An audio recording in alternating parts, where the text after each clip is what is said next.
ప్రతి ఏడాది క్రమం తప్పకుండా తెలుగుదేశం పార్టీ వ్యవస్థాపకులైనటువంటి కీర్తిశేషులు నందమూరి తారక రామారావు గారి జయంతిని పురస్కరించుకొని మహానాడు అనే కార్యక్రమాన్ని మేము చేస్తున్నాం. ముఖ్యంగా ఆయన స్టార్ట్ చేసిందే.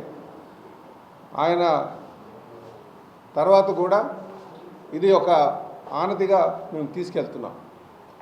అది ప్రతి ఏడాది మే 27, 28, 29 3 రోజులు కూడా ప్లేనరీ పెట్టుకోవడం, తర్వాత ఒక బహిరంగ సభ పెట్టుకోవడం జరుగుతుంది. అది ఈ ఏడాది కడపలో ఘనంగా చేయాలని జాతీయ అధ్యక్షుల వారికి ఆలోచన రావడం, వారి ఆలోచన మేరకు మేము వెళ్ళి అక్కడ ఉన్నటువంటి నాయకులతో సంప్రదించి అక్కడ ఉన్నటువంటి ప్రాంగణాలని ఎన్నికో విషయమై వాళ్ళందరితో మాట్లాడి రావడం జరిగింది.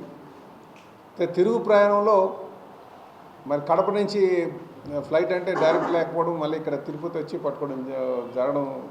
పట్టుకోవడం కోసం ఇక్కడ రావడం జరిగిందని కూడా ఈ సందర్భంగా తెలియజేస్తున్నాం. సో అలా రావడం కూడా వచ్చి ఇక్కడ ఉన్నటువంటి నాయకులందరితో మాట్లాడి ఇక్కడ విషయాలన్నీ కొన్ని తెలుసుకున్నాం నాయకులతో మాట్లాడిన తర్వాత. అయితే కొంత నాయకుల్లో కొంత నైరాశ్యం ఉంది. ఎందుకంటే పదవులు ఇంకా ఎందుకు కొన్ని ఇవ్వట్లేదు అని. ఇది మనం ఎవరు కాదనుకున్నా అవుననుకున్నా సరే మనం చర్చించుకోవాల్సినటువంటి విషయం. అయితే పదవులు ఎవరికైతే కష్టపడ్డారో వారికి ఇవ్వాలి, క్షుణ్ణంగా పరిశీలించి ఇవ్వాలన్న ఒక ఆలోచన మరి మా లోకేష్ బాబు గారికి అలాగే మా జాతీయ అధ్యక్షుల వారికి కూడా ఉంది. దానికి తోడు మళ్ళీ కూటమి నాయకత్వం ఉంది కనుక కూటమి ధర్మం కూడా నిర్వహించాల్సిన బాధ్యత ఉంది.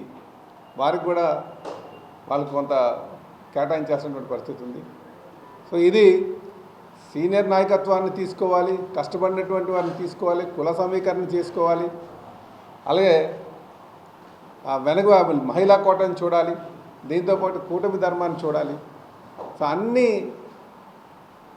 ఎక్కడ కూడా ఒక తప్పిదం కూడా జరగకుండా చేయాలన్న ఒక ఆలోచనతో ముందుకెళ్ళడంలో కొంత ఆలస్యం అవుతుంది. కాకపోతే త్వరలోనే అన్ని పదవులు కూడా నింపుదామని చెప్పేసి ఈ సందర్భంగా తెలియజేస్తున్నాం. అలాగే ఇప్పుడు మనం చూసుకుంటే సుమారు 1 కోటి మెంబర్షిప్ ఉంది తెలుగుదేశానికి, కానీ పదవులు అయితే అన్ని లేవు.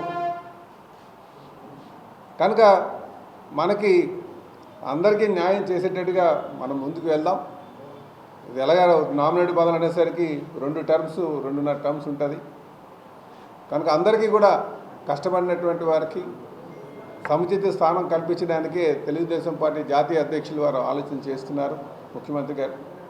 అలాగే మా యువ నాయకులు కూడా లోకేష్ బాబు కూడా క్షుణ్ణంగా పరిశీలించి అందరి దగ్గర అర్జీలు తీసుకొని గత 5 సంవత్సరాలు ఎవరైతే తెగించి పార్టీ కోసం కష్టపడ్డారో వారికి సముచిత స్థానం కల్పించాలన్న ఆలోచనతోనే ఉన్నారని చెప్పి తెలియజేస్తున్నారు. అలాగే కొంతమంది నాయకులు కూడా మా నాయకులు కూడా వారు చేసిన గత 5 సంవత్సరాలు ఏ విధంగా అయితే ట్రీట్ చేశారో ఆ విధంగా కూడా మనం కూడా ఉండాలని అంటున్నారు. కాకపోతే అది మన పద్ధతి కాదు. మనం ప్రజాస్వామ్యవాదులు, ప్రజాస్వామ్య విలువలు నిల్చోబెట్టాలన్న ఒక ఆలోచనతో ఎక్కువ మంది ఉన్నామని చెప్పి కూడా ఈ సందర్భంగా తెలియజేస్తున్నాం.